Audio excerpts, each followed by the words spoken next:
Nothing can be certain but death and taxes, but maybe it's time to question the certainty of taxes.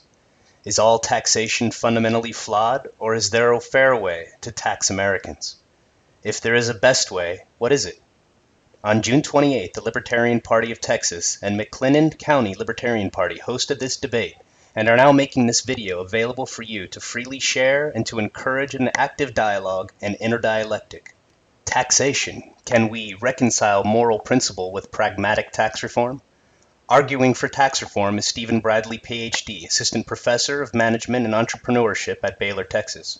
His partner on the side of tax reform is Kurt Hildebrand, Chair of the Hays County Libertarian Party. He also serves as the Program Director for Dionysium in Austin, Texas. Arguing for no taxes is Wes Benedict, who serves as the Executive Director of the Libertarian National Committee. His partner, Nathan Kleffman, is a student of Austrian economics and the philosophy of Mises and Rothbard, and offers a voluntarist libertarian perspective. This debate was moderated by Caroline Gorman, chair of the Travis County Libertarian Party and member of the State Libertarian Executive Committee. If you enjoy this debate, please consider making a donation at lptexas.org. Just to go over the format briefly, we're going to have each speaker give a 2-minute introduction to their view. Then we're going to go through and do 2 minutes each again, sort of a response period. They can return to themes other people presented, clarify, stuff like that. Then we'll do a 10-minute conversational period between all of them. So Heather is going to be timing the 2 minutes, and when she does this, that's the 30-second mark, so start wrapping it up, and this is stop. In case that wasn't clear. So are we ready to begin? Ready, Kurt? Thank you, Ms. Gorman. And thank you to my partner, Mr. Bradley, and my opponents, Mr. Benedict, and especially Mr. Kleffman, for stepping up on very short notice to fill in. So I've been asked to speak first. I don't think that I need to tell anyone in this room, certainly, that our current system of taxation is broken, unfair, inherently harmful, generally bad for society and bad for the economy overall. I think we all pretty much agree on that. And I also don't think that I need to really hammer home why we need smaller government or lower taxes in this particular room. So I'll try to set the stage for this debate that we're about to have. The position I'm here to advocate is that if we're going to have a system of government, if we're going to have a government in society, that government needs to be funded somehow. And there are different ways to provide that revenue that the government needs to provide whatever services it is, to whatever level it is that we agree that government needs to provide services. And so to that end, I think that from a philosophical and from an ideological standpoint, it's very likely that my partner and I are going to agree with our opponents on very many points, on philosophical and ideological grounds. However, I think where we're going to disagree is on the methods for correcting the situation that we're in today. And I think that that's really the fundamental point. Can we correct the situation that we're in, which is a situation of harmful taxation, by eliminating it altogether? Or would that simply be traumatic to society? Would that simply foster something worse than what we have now? And I think that what my partner and I are going to argue here tonight is that what we need to do is we need to take incremental steps toward that ideological or philosophical solution that we all may agree on as the natural or desired end result of what we're trying to do in this transformation. We all agree that it needs to be transformed. The question is, what is the correct method of that transformation? And so my partner and I are going to argue two different forms for that. I appreciate the opportunity to be here tonight. Prior to this debate, I actually didn't have a strong opinion on this, so I decided to take this on because I felt like this would force me to actually form an opinion. And I will be taking the flat tax view, and I hope that you will at least give it some serious consideration.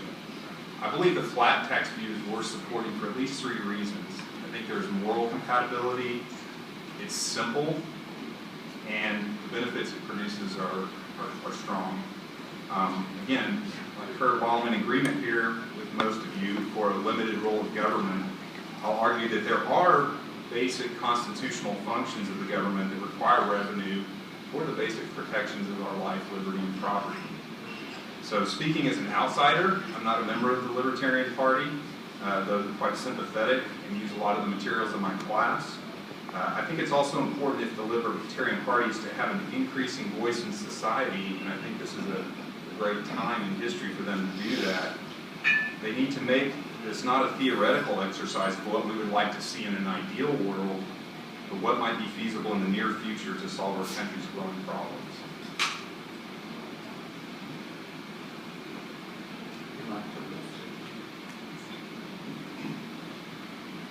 First of all, thank you all for coming out tonight. I want to make sure the mics start working before I start. People know it's wrong to go next door and steal something from your neighbor. Basically, we all think that's wrong. Most of us would say it's also wrong for a group of people to hire someone and to go next door and steal from a neighbor. That's wrong. But somehow we gather together a group of people and we call ourselves a government, or we select representatives, call it a government, and we think that we give them the authority to go and take money or take things from our neighbors, and somehow we call it taxation and try and rationalize that that's not theft. I think taxation is theft. I'm against theft. I'm against taxation. I think we should have zero taxes. If I sell a copy of this new book I wrote, Introduction to the Libertarian Party, for $20, I don't want to report $20 to the Internal Revenue Service.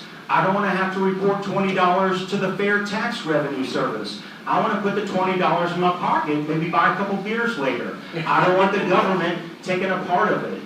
It's not just that I don't want the government taking $6 of my $20 either. I think most of what the government does is bad. Most of what it does is evil. I would rather burn my $6 than give it to the government so the government has something bad to do. We should have a lot smaller government in America. We should have it everywhere in the world, certainly here in Texas.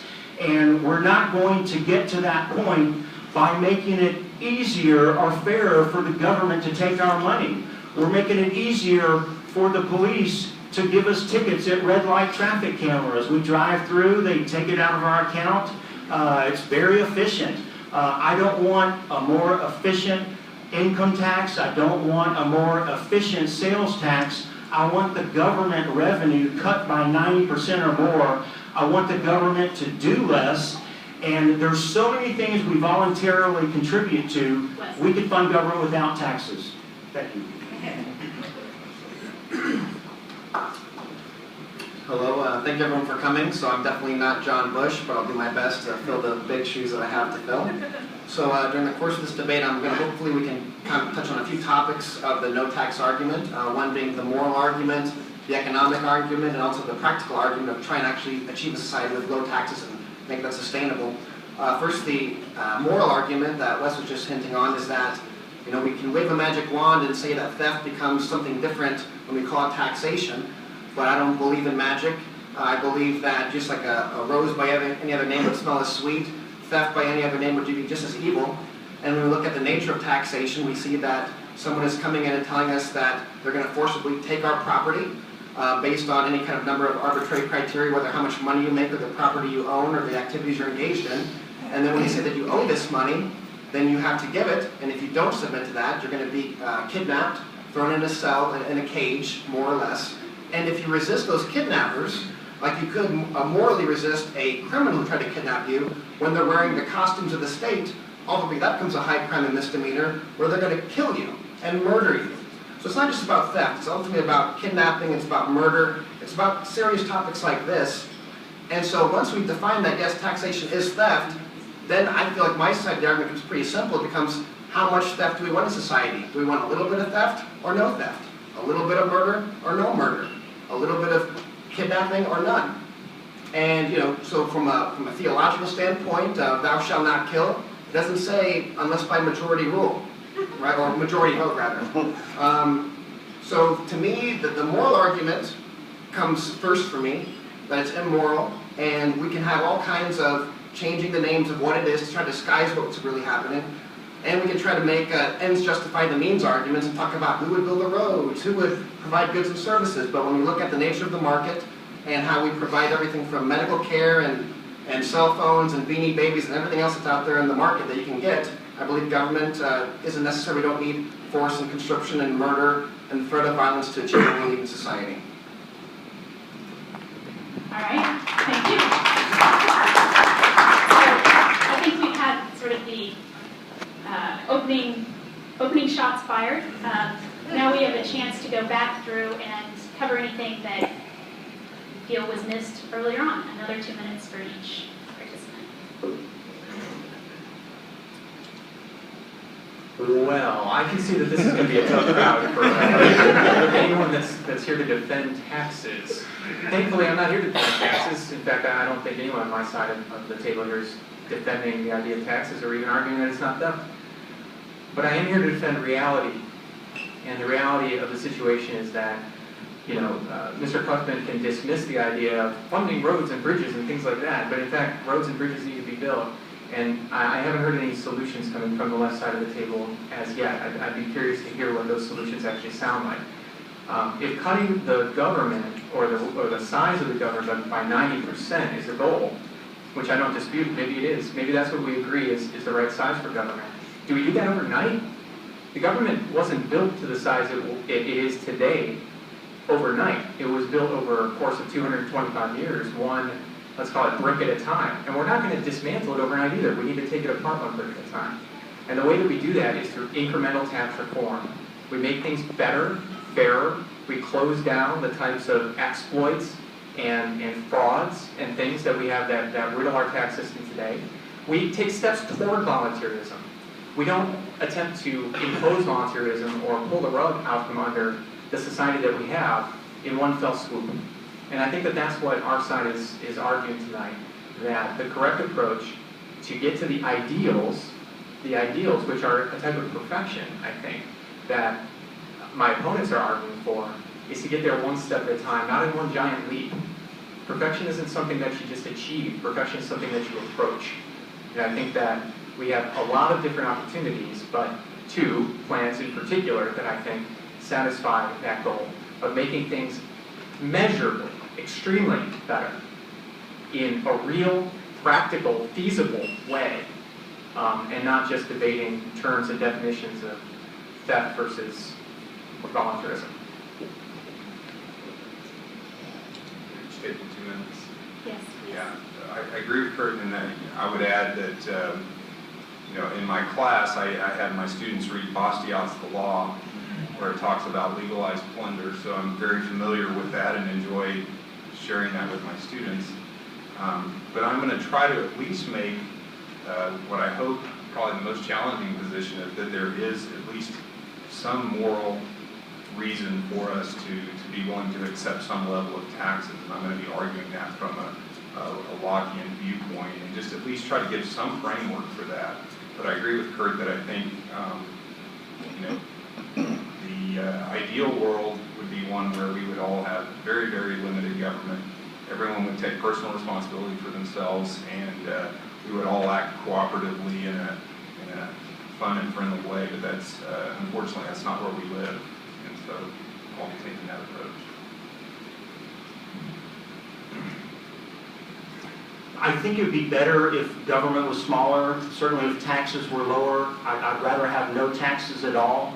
But our government keeps growing, and there's hardly anyone out there advocating for no taxes, explaining why government shouldn't be involved in all this stuff anyway. Government should not be involved in health care. Maybe we can't immediately imagine how things would be without government involved in roads or other issues, but people that live behind the communist wall could not imagine where would food come from without the government handing it out and organizing that. We don't need good, free market, libertarian people wasting their precious time and resources talking about how to manipulate the tax code. Let Republicans and Democrats waste each other's time doing that. Maybe they'll get less other harmful stuff done. We need people out there talking about eliminating taxes altogether. Republicans talked about problems with the business margin or the franchise tax here in Texas that businesses were supposed to pay. They ended up giving us a new tax, the business margins tax. I don't want libertarians talking about should we add tolls to our roads when they're already taxing us too much and we already have a high gas tax. Sure enough, they will put tolls on our roads everywhere. They'll keep the gas tax money, they'll raise toll road revenue, they'll put fines automatically on our traffic cameras, they'll put up speed traps. We don't need new taxes, we don't need tax reform. We need to explain how we need to cut government drastically and get rid of taxes altogether. Thank you. So as my opponent Kurt said, that it's taken 225 years for this country to get to where it's been, and we can't roll everything back at once. It's also taken that long for us to be brainwashed and conditioned to believe that the state is responsible for all these things, from roads to education to medical care. Founding this country, there were private toll companies that went around building roads. And originally in America, we had no Department of Education for a long time in this nation's founding, and we had the most literate people on planet Earth at that time, according to the books I've read, right? But even in contemporary history, right now you look on the TV and you'll see people saying that if it wasn't for the government, poor people wouldn't get medical care, they'd just be dying in the streets. But in recent history, we know Dr. Ron Paul, when he got out of medical school, he worked for a charity hospital at $7 an hour and no one was turned away. The point being, the state does a great job in, as Harry Brown said, right, breaking our legs, handing us a crutch, and saying, without me, you couldn't walk. Right? And so that's what they've done now. They've made us think that all these services require government, require taxation to fund, and we wouldn't have them without that. And in just every case that I've seen, the market will provide. People, if they desire a good or service, the market will provide it. And then eventually the government finds some reasons to regulate it or say that only we can provide it. We have to protect you from unfair competition. They gain control of it. And now they have the moral reason to say, because education is good, because medical care is good, well, that's why we must exist. That's why we must be taking money out of your pocket. Because you're not against education, are you? You're not against the children, are you? And I'm getting the cue that I'm about done with that. But that's the idea with the economic or just the argument of it's a straw man that we need taxation to pay for these things. If they were provided by the market before, they can be provided by the market again. Thank you.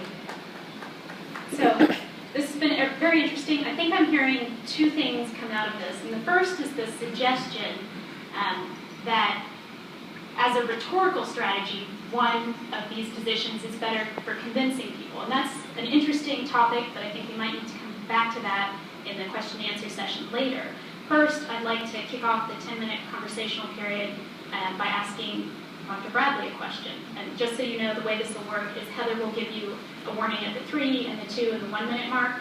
And after I ask this question to Dr. Bradley, it's just conversational. So respond to his response, question, things like that. So what I wanted to ask you was to expound upon the morality. I think you said something about Locke, but then didn't get a chance to explain that. Could you, I think you're the best situated here to offer a defense of morality of low taxation. Okay. Obviously we all agree that we have an inalienable right to life, liberty, and property, and that these rights precede government. So I don't think there's any disagreement among us here that that's the case. Where do these rights come from? Locke makes two arguments. Locke says in his second treatise that for men, being all the workmanship of one omnipotent, infinitely wise maker, they are his property, whose workmanship they are, made to last during his, not one another's pleasure. So he makes this appeal to our rights are given to us by God. And then for those who are not believers in God, he makes a similar argument and says the state of nature has a law of nature to govern it, which obliges everyone in reason, which is that law teaches all mankind they ought not to harm another in his life, health, liberty, and possession. So both for kind of a reason state, he makes these statements. But given these rights, how do we reconcile government taxation or taking of property without individual consent? I think that's the concern. That's the concern is that there's no consent. But what Locke argues is that when we agree to live in a society, we are seeking to make it easier to protect our life, liberty, and property. We are making a social consent, and even if we disagree with a particular form of taxation, its level, and even its uses at times, as a part of society, we have agreed to, as the preamble Constitution states, to form a more perfect union establish justice, ensure domestic tranquility, and provide for the common defense, general welfare, and secure the blessings of liberty. And here's, if we look at Section 8 of the Constitution, the Congress has the power to lay and collect taxes and duties, but at the end of that statement it says, shall be uniform throughout the United States. And I think this is the issue that I think is particularly interesting, is that Locke points out that he was not arguing against the fact that there could not be basic taxes for the simple protection of life, liberty, and property and basic services, but that taxation was arbitrary. And I think that's my biggest concern, is that if we look and see what we see in our tax code today, is you see very arbitrary application of taxes where there's loopholes, some people are paying more than others, politicians are using taxes for various reasons to try to win office. And so to me, the biggest concern is not a basic level of taxes to provide constitutional forms of services, but that the taxes are applied arbitrarily. And I think that's what Locke and Bastiat and others have really argued against. Okay. Well, there was quite a bit there. Who's willing to step up and unpack that for us? I'd like to respond. Yeah. I think well, let me start off by saying, and this may disappoint a few people, I'm not an anarchist. I probably prefer anarchists to Republicans and Democrats, but I'm not an anarchist. I'm a libertarian. The argument's been made that you need some government, or you might need some government to protect our life, liberties, and property. Maybe that's true. I think maybe a lot of libertarians believe that. However, I think that we could fund enough government to do that without taxes. If we look at society all around us, I think I saw some report where there's $300 billion in the United States is contributed each year to charities. I don't really want a government that's bigger than $300 billion. If things are really necessary, people will contribute for them.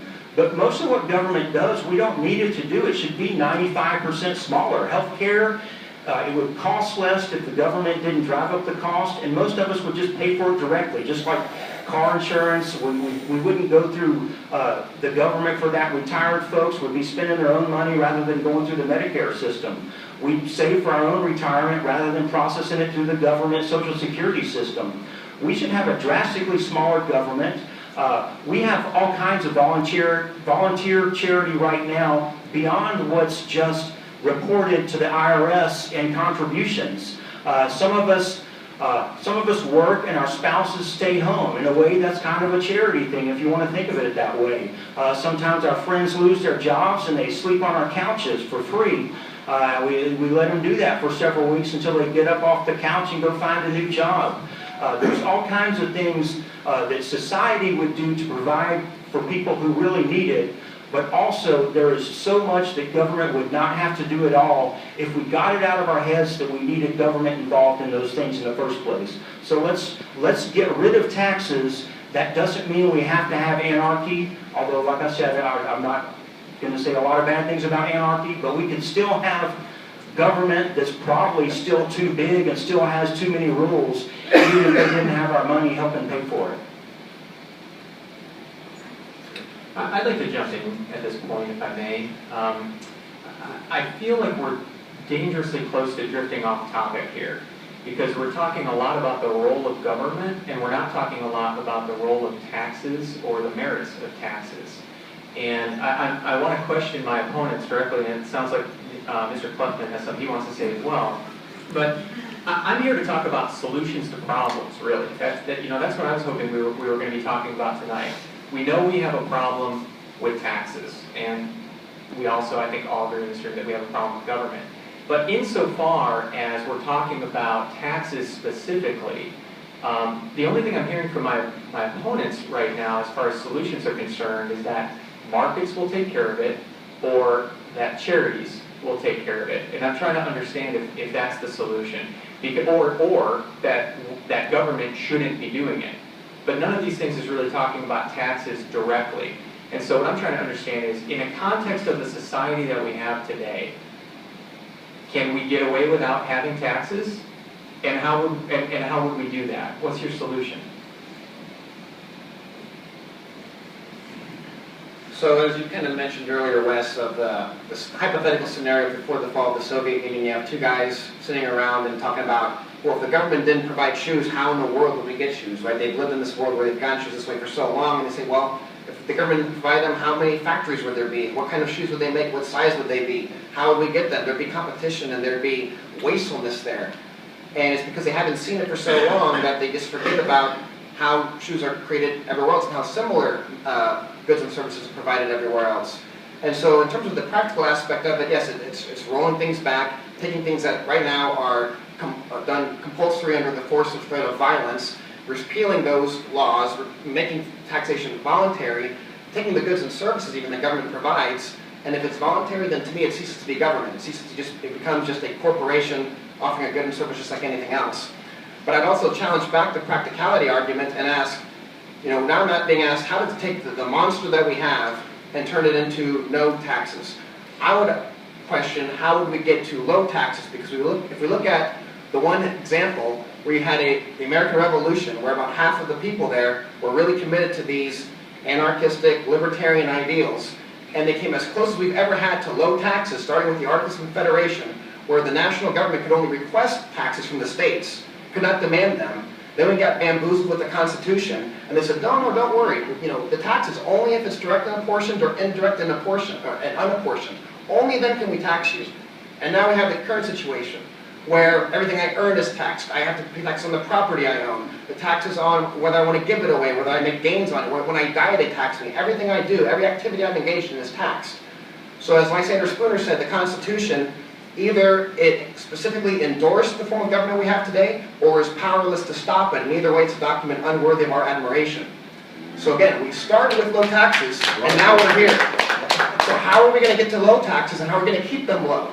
It is a phantom, it's an illusion. Once you accept the principle of theft, and that it is endorsed by society because we're obeying authority and the men have costumes on, and now it's moral to do so, you've opened the door, you've opened the floodgates, and now you're going to get the big taxes. Low taxes can never happen in the long term. In the last 15 to 20 years, there have been over 20 countries around the world that have moved to a flat tax position. So the fact that you're saying that is impossible or that it could not happen, it's happened in former Soviet republics in particular. Even in Russia, it's moved to a flat tax position. So to say that it's totally unfeasible or impossible, countries that have a much poorer history than ours have been able to do that. And I just want to jump in as well real quick and just say, are either of my opponents articulating a no tax position? We have 15 seconds left. So, yep. I am. No taxes. Okay, I hope that answered your question, Kurt. Now we'll move on to the second part of this. Can you hear me back there? Okay. So the second part of this, we'll go back and we'll do 2 minutes each again. And now I'd like to hear a little bit more about the practicalities of the position you advocate. In the case of low taxation, what specific format, what it would provide for, how it would be taken. And then for the no tax folks, I'd like to hear, if taxes were abolished tomorrow, what would happen immediately to build in the practical effects of your policies. So Kurt, are you ready?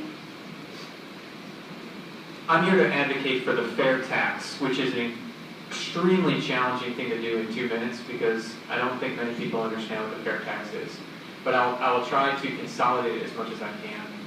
Essentially what the fair tax does is it takes all income taxes, payroll taxes, corporate income taxes, capital gains taxes, estate taxes, dividend taxes, and really any other kind of federal taxes and replaces them with one thing, a flat national consumption tax.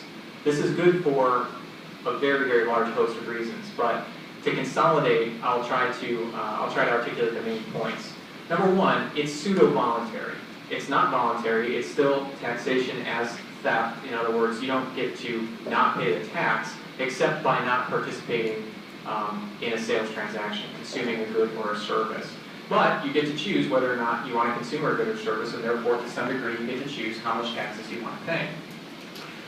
It would massively stimulate the economy. It would encourage jobs to come back from overseas, as well as capital to come back from overseas and from offshore bank accounts. It would, most importantly, completely eliminate any possible loopholes, credits, shelters, and any other sort of unfair redistribution of taxation which currently punishes the middle working class disproportionately to any other group in this country today. It would eliminate all of that. And in addition to that, it would make the true tax rate known to the public. And the tax rate for the fair tax would be only 23% on all consumed goods and services. Sounds like a scary number, but in reality, it is actually a much lower tax when all of the other taxes that it replaces are aggregated. So that's the solution that I have. It is a real solution. There's a bill, HR 25, that's been introduced on the House floor. It's something that can actually be voted on today if you were to write your congressman. And if implemented, it would change the role of government fundamentally.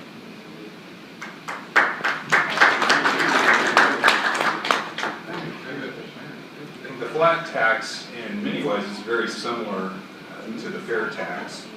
And there's a number of forms of the flat tax. Most recent drafts, like the Heritage Foundation new flat tax, proposals by the Center for Freedom and Prosperity, and even the House and Senate bills, there were flat tax bill introductions in 2009. And basically, these are very similar in that they eliminate other forms of taxes like estate tax and have very few simple deductions. The taxes are simple for everyone. You can fill out the form on a 10-line item, and it's easy to use. There's no loopholes, so it eliminates deductions and credits and the complexity that allows politicians to basically use the tax system to try to buy votes. There's no double taxation, and it's very family-friendly, allowing allowances given for family size, and there's no marriage penalty.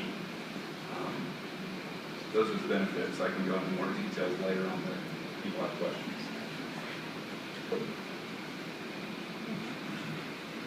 So I think we're supposed to talk about the practical aspects. I think we got into that, the no tax people, quite a bit about, without government involved in healthcare will still happen. I want to get a little bit more into the practical political aspects and how we can, what we should work on. I am concerned without a strong push to shrink government and shrink spending and taxes that we will advocate for a fair tax and end up getting a national sales tax but not really getting rid of the income tax. Now, I know that's not your intention. I know you don't, I trust you don't want that. I doubt you want that. You're our Libertarian chairman. You would not be for that. You would be a Libertarian otherwise. But I do think that's going to be an unintended consequence of pushing for a sales tax. I think Ron Paul has made that argument himself, why he very reluctantly supports the fair tax if that was the only choice. I used to advocate for a flat tax myself. I think you're a good guy. I was a good guy when I was for that also. I wasn't as good as I am now. But I understand, and I think you probably mean well. But we had an activist, Carla Howe. She works in the national headquarters. She's the executive director. She ran for U.S. Senate in Massachusetts, got the highest percentage of any libertarian ever in the history, and she ran on a eliminate the state income tax in Massachusetts platform. She ran a ballot initiative to eliminate the income tax in Massachusetts, a liberal state, and 45% voted for that. I think if she had talked about manipulating the code, or let's make it a little bit better here, maybe there's a business margin tax, I don't think it would have done as well. By boldly advocating for big cuts in government, we get small cuts sometimes. I'd like to think we could. We're not even getting small cuts right now, so let's not just tweak the code and tweak the way they take it from us. Let's talk about getting them to stop taking it at all. Yeah. So I'm going to touch on one thing real quick with the practical aspect again of low taxes, and then get into the practical aspect of no taxes, and maybe clear some things up, because one thing Kurt was just saying was that, you know, the flat tax, it is kind of pseudo-voluntary, because if you don't choose to consume it, then you won't get tax, and obviously a tax on consumption is less harmful to the economy than a tax on investment. But at the same time, this feels like fool me once, shame on you, fool me twice, shame on me, where that sounds a lot like indirect unapportioned taxes, which is one of the two legal ways of taxing under the Constitution. Direct apportion means everyone gets taxed the same and you got to pay it. Indirect unapportioned means I can avoid it, it's indirect, but it's unapportioned, it can be as high as you want it to be. So the tax on tobacco, I can avoid it by choosing not to smoke or not to grow my own tobacco. So it's the same type of thing, and if they were to start with just those two things in the beginning, and we've gotten to where we are today, then I don't want to get fooled again into saying, hey, it's just this one little tax, don't worry about it. The income tax originally, there was just a couple percentage points. They never would have dreamed of it being the way it is today. So to me, it just seems like the fox in the hen house, the excuse to, let's go to flat tax, but then we're going to keep the income tax and all the other crazy taxes, and then we're just going to get even worse than we are today. So that's that point in the practicality of low taxation. And then one other thing is that, you know, to me, no taxation, if I'm making that argument, then I can't be consistent and say that I'm going to have government with no taxation. The defining characteristic of government is that you have violence to get what you need to give these goods and services that they're forcing on you. So if I have no taxes, by definition, I no longer have a government. I have corporations offering arbitration, defense, services, you know, and now at this point, education and healthcare and everything else. So I guess that's the main point to say is that, you know, it can't be government with no taxes. It's no longer a government. I am making the anarchist position that practically anarchist societies have worked before, and then again in terms of how we're going to get them to there, it can't do it overnight, and I can't do it now yet because I got the handout. So. Those are rules. You will get another chance to go over that, so let's go back down the panel again. Well, Mr. Kleppman, I agree with much of what you said. I absolutely do. I don't necessarily agree that government is inherently and inextricably linked to taxation. I can think of actually 3 ways that you could fund government without taxation, but I'm not going to tell you because that's... we can talk about that I do have a problem with this, though, because as much as you want to attack a fair tax or a flat tax, I want to hear what the solution is for funding. If we all agree, can we all agree that there are some community or public or whatever you want to call them, services and infrastructures that we agree to contribute toward and to fund? Or do we just let mysterious markets take care of it all? Hey, I'm a free market guy. I'm not saying that I'm anti-market or capital or anything like that. But what I'm saying is that I want to hear concrete solutions. And the fair tax is a real concrete solution. It can actually be done today, and it has all of these benefits today. It's 100 million times better than the horribly harmful income tax and federal tax, payroll tax structure that we have today. And you know what? It pulls the teeth of government in one fell swoop. It doesn't give all the power back to the people, but boy does it pull the teeth, because they can't hide all of their extra tax from you anymore. You know the true tax rate. You can see it. And by voting with your dollars and by voting with the goods and services that you buy, you can influence things. So, that's my position.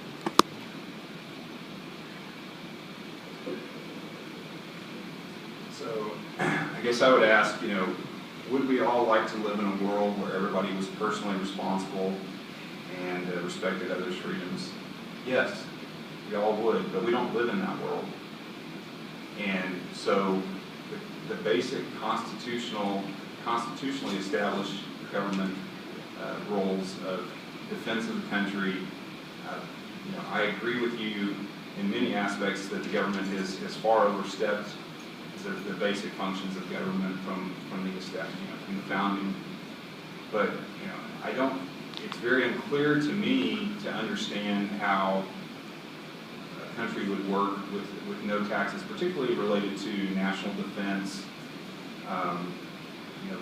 basic foundational, as establishments that the government has in place. I totally agree that the government has far overstepped that in many other ways, but I would love to understand more. You said that anarchist societies have worked in the past. I was very curious to understand where that would have been. So not just on a local level of a hippie commune. Yeah. See, exactly. So if I start talking about, tribes of Native Americans and Eskimos and things like that, then it's like, well, do you really want to go back to that, or do you really want to go back to the Wild West? Do you really want to go back to revolutionary America? We have technology now. We have all kinds of things. We don't want to go back to that. But then that's assuming that it was because of government that we were able to achieve new heights of standards of living. But at the end of the day, it's the market that does that. At the end of the day, what is the market but individuals making voluntary, mutually beneficial exchanges with each other? Because I value the $100 for this hotel more than my $100. They value my $100 more than the hotel. Both sides win, subjective valuation. Wealth goes up, profits go up. Profits lead to more capital accumulation, and that's what leads to higher standards of living. At no point do we get into the concept of, well, we need some guy with a gun to kind of force everyone to do what they're doing. People come together to make voluntary beneficial exchanges. Now, there are some members of society, talk about national defense, and what about the bad guys? What about the people that, as John Locke said, have decided to not join us in common humanity, but to declare war against man, and now back into the state of nature. And I would say that so we're saying that we're worried about bad guys doing violence against us, and the solution is to give all the power of violence to one big group so they can rule all of us.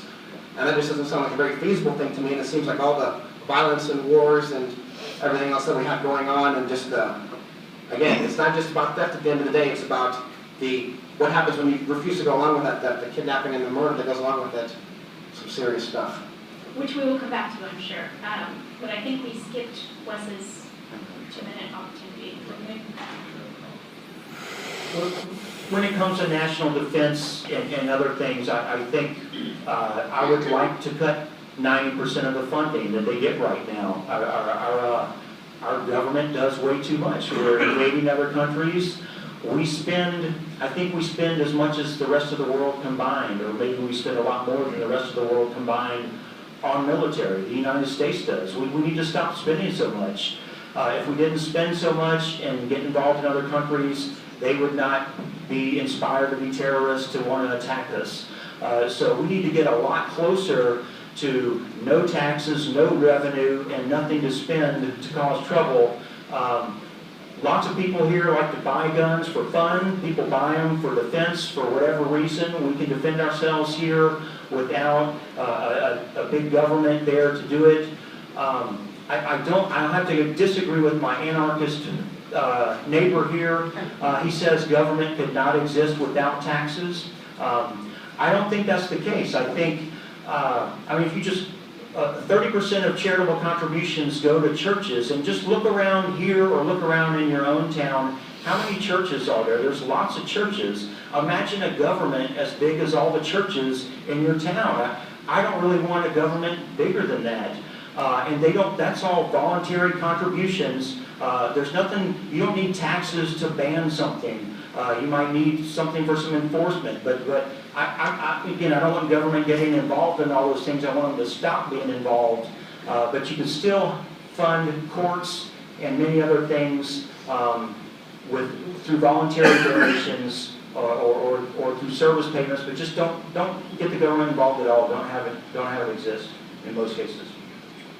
Caroline, can I object with a question? I have a question. There will be a question and answer section beginning in 15 minutes or so. Okay. So we can, I will keep that in mind.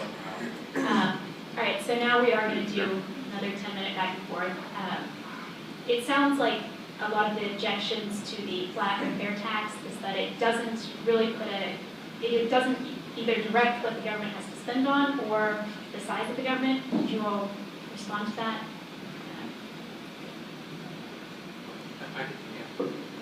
Yes, I can take that.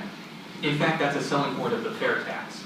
The fact that it doesn't it's a revenue neutral tax plan. In other words, the revenue that would be collected under the fair tax plan as it's written today it should be equal to the amount of revenue that the government currently collects. The reason that that's good, obviously to many people in this room, that sounds like bad. That's the opposite of what we want to do. We don't want to continue to collect as many taxes. We want to reduce the size of government. Yes, that's the goal. I agree with you, absolutely. But in pursuit of this goal, why would we not make many, many beneficial changes in the process? And the reason that the fair tax plan is more likely to succeed, I think, well, with the exception possibly of my partner's plan, but the reason that that's more likely to succeed than just about any other plan that you could construct, even slashing large slashes to government programs and services, people have a visceral reaction to that. But you tell them, hey look, it's revenue neutral. We just want to change the collection method. And oh, by the way, in changing the collection method, you're going to gain all of these benefits from that. In fact, you're going to get back your privacy. You don't have to disclose your financial records to the government once per year, which, why do we do that? You don't have to, you're not obligated to pay any set number of taxes. The system is inherently progressive. People that spend more, people with more money, inherently pay more taxes. It's, the point I'm trying to make here is that it is palatable to the common person. It's a change that you can make. I'm making a practicality argument here. And I think in chasing perfection, let's not lose sight of better. Yeah, I would agree, and I think, you know, to the degree we can localize and privatize government functions, I'm all for that. I mean, in every way possible. But unfortunately, there are certain functions, hopefully very, very limited functions, particularly national defense being one, and regardless of whether we're going and waging war in other countries, there will come a time when we have to defend our own country, and the question I still don't understand is how we would, do that. The flat tax is very similar to the fair tax in that it starts out as a revenue neutral to make it attractive and give people the willingness to at least consider a simplified tax system that doesn't allow it to be gerrymandered moving forward and reduces incentives for politicians to use the tax system in their own ways. Over time, the goal of at least the Heritage Plan that I looked at a little more carefully was to reduce the size of government spending relative to GDP back to historical levels of about 18.9%. So in both of these plans, they start out revenue neutral, but eventually reduce the size of the government. So the goal is not to continue to have the government spending at the level it has in all these different areas that I think most of us disagree with, but to take this step to simplify the tax code, make people more aware of where their money's going, and move in a positive direction in that way.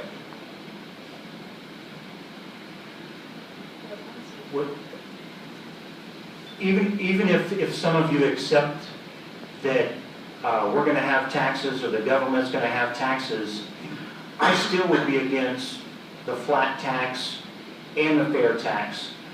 I think, you know, I forget exactly what proportion of the budget comes from the income tax, and we're talking about making a revenue neutral change from the current income tax levels to putting it on a sales tax. We could get rid of the income tax altogether, replace it with nothing, and the government still collects a lot of money. They have excise taxes, locally there are property taxes, there's already other state sales taxes. They collect Social Security and Medicare. To me, that's a lot like the fair tax. It's a number we can all see that 7.5% out of your check or 17% added together. So the government's taken way too much money already. Let's not change the income tax to a sales tax. Let's get rid of that portion. That doesn't bring us instantly to anarchy or even to libertarianism. You know, it's just cutting spending back to the levels. Gary Johnson, I think he used to say what those levels were. I'm sorry, I wasn't paying close enough attention. But I think we're talking about cutting the budget by 30%, 35% by eliminating income taxes. So can we cut government 35%?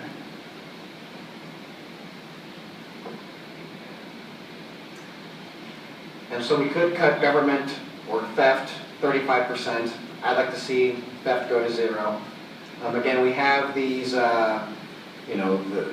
these arguments in terms of that we wouldn't enjoy the standards of living we have today if it wasn't for taxation. How it would have happened if it went away tomorrow. But my position is that even if worst case scenario, it all goes away tomorrow. I'm not saying the taxes go away, but the regulations, the police forces, everything else stays. Right? Because again, for me, the definition, I think we get into the issue of semantics here, is that government is the institution that has a monopoly on the initiation of force in a given territory.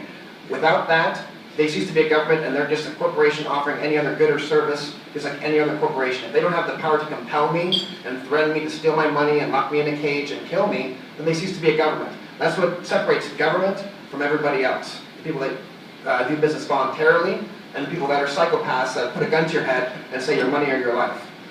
So, with that, the other issue that we said is it gets back to, fool me once, the indirect unapportioned taxes are the only thing, and under our Constitution right now, so here's my point of practicality. This plan sounds great. We could pass it, and that would just be one more law. Right now we have a system where the politicians swear an oath, right, under penalty of perjury, to protect and defend this Constitution. That says a lot of things, that every single thing it says, everyone I think here knows has gone out the window. So here we have a promise and an institution in place where they swear an oath to protect this against enemies, foreign and domestic, and it all goes out the window. And at this time, this new law, this time it's going to work. This time we're serious, guys. Like, really. This time we're only going to tax this little piece. And we just know everything you buy and sell, and it'll work out. Trust me. Can we cut government by 35%? Absolutely, but on what time scale? We can't do it in one fell swoop. I would argue that we can. It would be traumatic. It would be traumatic to society. We have to roll things back a little bit at a time. And to say that, hey, we're going to pass a new tax plan and that's just tweaking the tax code, or oh, that's just one more law. But with regard to the fair tax, what you'd be doing is you'd be repealing 73,000 pages of the current tax code. You'd be slashing the IRS by something like 99%. They go from this $6 billion a year entity that does, that scrutinizes all of your financial records into something that scrutinizes some sales receipts and takes 23% of it, cha-ching, and you replace it with 119 pages of code. That in and of itself is a dramatic change, And I think that's enough as a first step in the right direction with all of these inherent benefits that come along with it. Thank you. I was asking you if you knew of a society that were anarchy, and I did think of one. Somalia would be a great example of the kind of society that you might enjoy, where rather than rule of law, you have rule of men.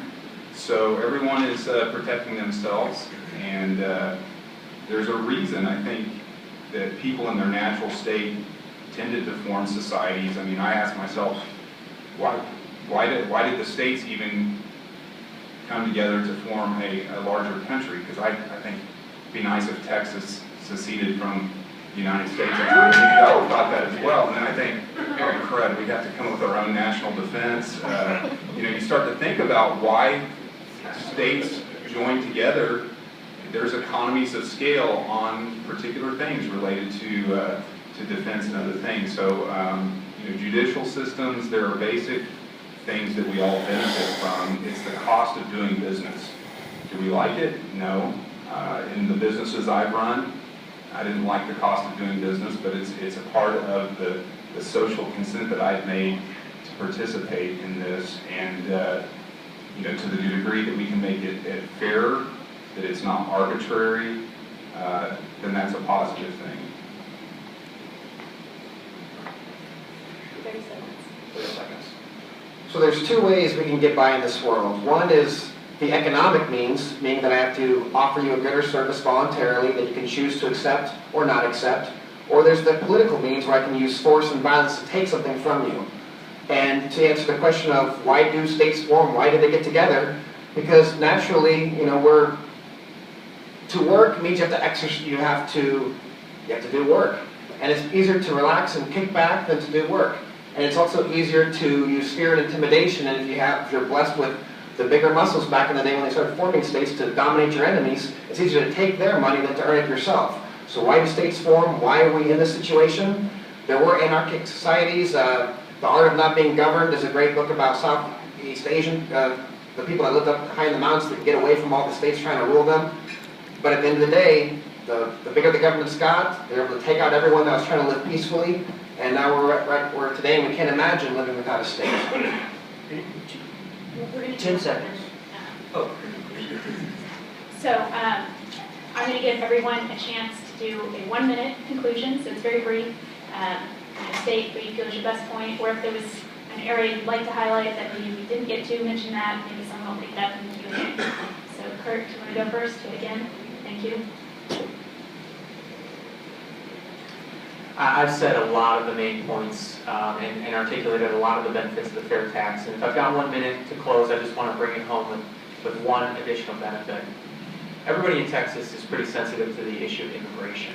And I think we all kind of understand some of the problems inherent in illegal immigrants and how that relates to taxation and the provision of goods and services, or rather, the provision of government services to those folks. And I just want to point one thing out, that the fair tax, in addition to, I'm sorry, I lost my train of thought.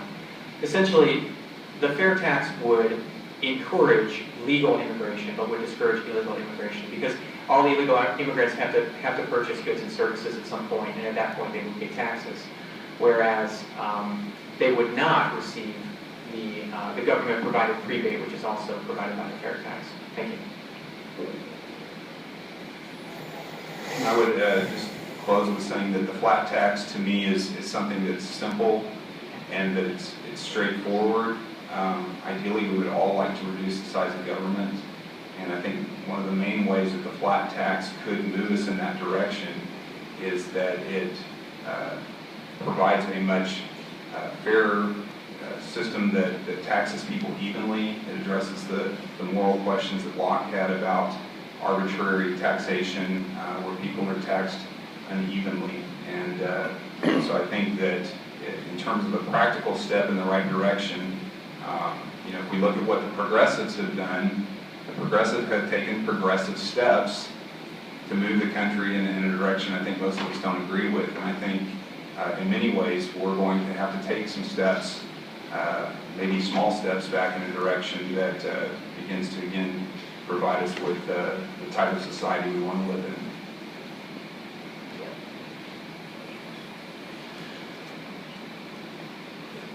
There wasn't much of a government in America before Christopher Columbus or whoever all those people were that came over here. They formed the 13 colonies, and people decided, I don't like it right here, I want to go west.